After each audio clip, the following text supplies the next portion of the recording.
2024년 5월 24일 새로운 하루가 시작되는 금요일 아침이 밝았습니다.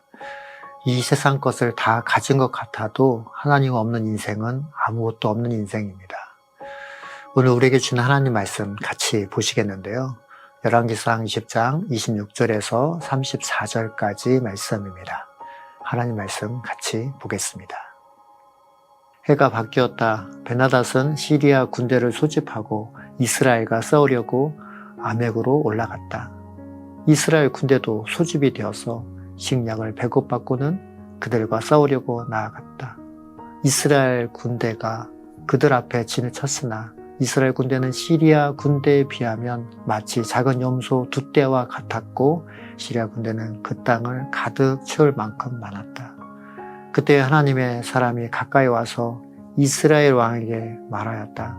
시리아 사람이 말하기를 내가 산의 신이지 평지의 신이 아니라고 하니 내가 이 큰 군대를 모두 내 손에 주겠다. 이제 너희는 곧 내가 주인인 줄을 알게 될 것이다. 양쪽 군대는 서로 대치하여서 이레 동안 진을 치고 있었다. 드디어 이레째 되는 날 전투가 벌어졌는데 이스라엘 군대가 시리아 군대를 쳐서 하루 만에 보병 10만을 무찔렀다. 그 나머지는 아벡성으로 도망쳤으나 성벽이 무너져서 나머지 2만 7천 명을 덮쳐버렸다. 베나닷이 도망하여서 그 성 안에 어느 골방으로 들어갔다. 그의 신하들이 그에게 말하였다. 이스라엘 왕가의 왕들은 모두 인정이 많은 왕들이라고 들었습니다. 우리가 굵은 배로 허리를 묶고 목에 줄 동여매고 이스라엘 왕에게 가면 어쩌면 그가 임금님의 생명을 살려줄지도 모릅니다. 그래서 그들은 굵은 배로 허리를 묶고 목에 줄을 동여매고 이스라엘 왕에게 나아가서 왕의 종 베나닷이 이제 목숨만은 살려달라고 애원하고 있습니다 하고 말하니 아합 왕이 말하였다. 아직도 그가 살아있느냐? 그는 나의 형제다. 그들은 이것을 좋은 징조로 여기고 얼른 말을 받아서 대답하였다. 예, 베나닷은 임금님의 형제입니다. 그러자 왕이 말하였다. 가서 그를 데려오너라.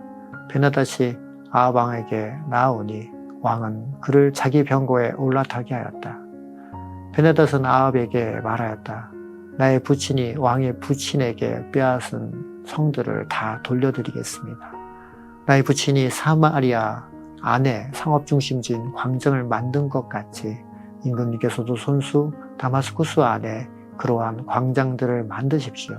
그러자 아합은 그러면 나는 그런 족약을 조건으로 하고 당신을 보내드리겠소 하고 말한 뒤에 그와 조약을 맺고서 베나닷을 놓아주었다. 하나님이 없는 인생은 그가 원하는 것을 다 가진 것 같으나 모든 것을 잃어버린 사람입니다. 많은 경우 우리 인간은 세상의 부귀와 안위를 다 가진 것 같으면 모든 것을 다 가지고 있다고 착각하는 것 같습니다. 하지만 하나님 없는 인생은 아무것도 남아있지 않는 것입니다. 오늘 본문의 말씀을 통해 한 걸음 더 들어가 살펴보도록 하겠습니다. 26절, 27절 말씀입니다. 해가 바뀌었다. 베나닷은 시리아 군대를 소집하고 이스라엘과 싸우려고 아벡으로 올라갔다. 이스라엘 군대도 소집되어서 식량을 배급받고는 그들과 싸우려고 나아갔다. 이스라엘 군대가 그들 앞에 진을 쳤으나 이스라엘 군대는 시리아 군대에 비하면 마치 작은 염소 두 떼와 같았고 시리아 군대는 그 땅을 가득 채울 만큼 많았다. 오늘 본문은 해가 바뀌었다라는 이 말로 시작하고 있습니다. 이것은 바로 시간을 강조하고 있는 표현이지요. 다시 말씀드리면 예언된 일이 이제 벌어지게 되었다라는 표현입니다. 그 예언된 일이 무엇이었나요?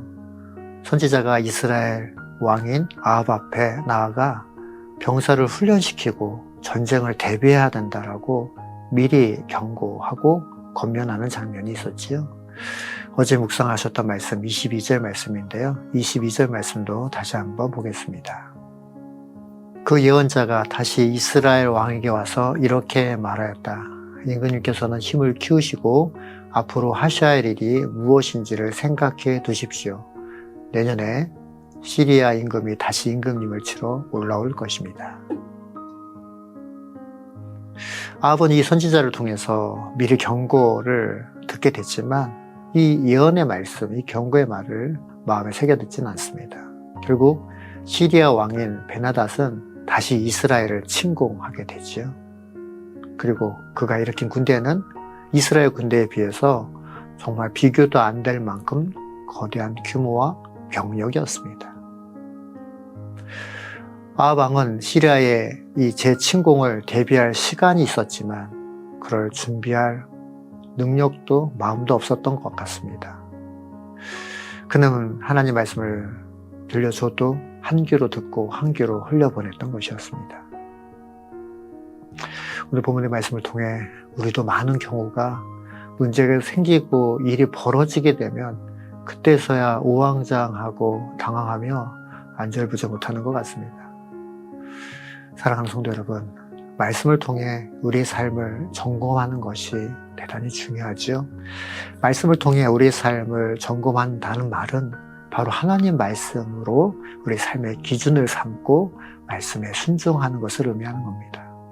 말씀 듣는 것 따로, 생활 따로가 아니라 말씀의 이끌림을 받는 그것을 의미하는 것입니다.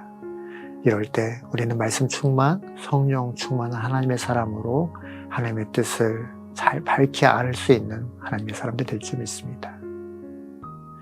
이제 다시 말씀 속으로 돌아가 보도록 하겠습니다. 28절 말씀입니다. 그때 하나님의 사람이 가까이 와서 이스라엘 왕에게 말하였다. 시리아 사람이 말하기를 내가 산의 신이지 평지의 신이 아니라고 하니 내가 이 큰 군대를 모두 내 손에 주겠다. 이제 너희는 곧 내가 주인인 줄을 알게 될 것이다. 하나님의 사람, 즉 선지자는 아합에게 와서 이스라엘이 승리하게 될 것이라고 예언하죠.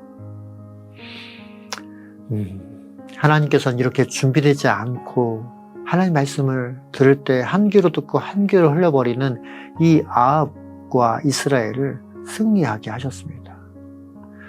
왜 그렇게 하셨을까요? 바로 두 가지인데요. 바로 하나는 시리아 사람들이 말을 그랬던 것입니다. 이스라엘 하나님은 산의 신이지 평지의 신은 아니라고 하였기 때문입니다. 하나님의 능력을 폄하하였기 때문이지요. 우리가 믿는 하나님은 인간의 동의와 인정을 받아야 존재하는 그런 분이 아니십니다. 우리가 믿는 하나님은 온 우주 만물을 통치하시고 주권자로서 다스리고 계십니다.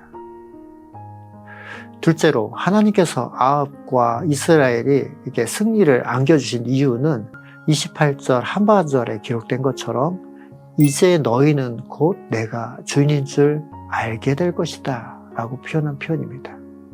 여기서 주목하셔서 보셔야 될 이 너희는 이라는 말이죠. 이렇게 말씀하신 것에서 우리가 알 수 있듯이 이 전쟁을 통해 하나님은 이스라엘의 하나님만이 아니라 시리아를 포함한 온 나라, 온 민족을 다스리시는 하나님임을 알게 하시려고 이 승리를 주셨던 것입니다. 사랑하는 성도 여러분, 생각해보면 한계를 가진 인간인 우리도 무한하신 하나님을 평가하거나 판단하는 잘못을 범하는 것 같습니다. 우리의 유한함으로 무한하신 하나님을 오해해서는 안 될 것입니다. 상황이나 내 능력의 유무와 상관없이 우리가 믿는 하나님은 온 우주를 지금도 통치하시고 다스리고 계십니다. 이 사실을 머리로만 아는 것은 또한 잘못된 모습이지요. 우리의 삶 전체를 통해서 우리가 확인해야 될 것이고 우리 삶의 자세를 돌아보는 시간이 되길 예수 그리스도 이름으로 축원합니다.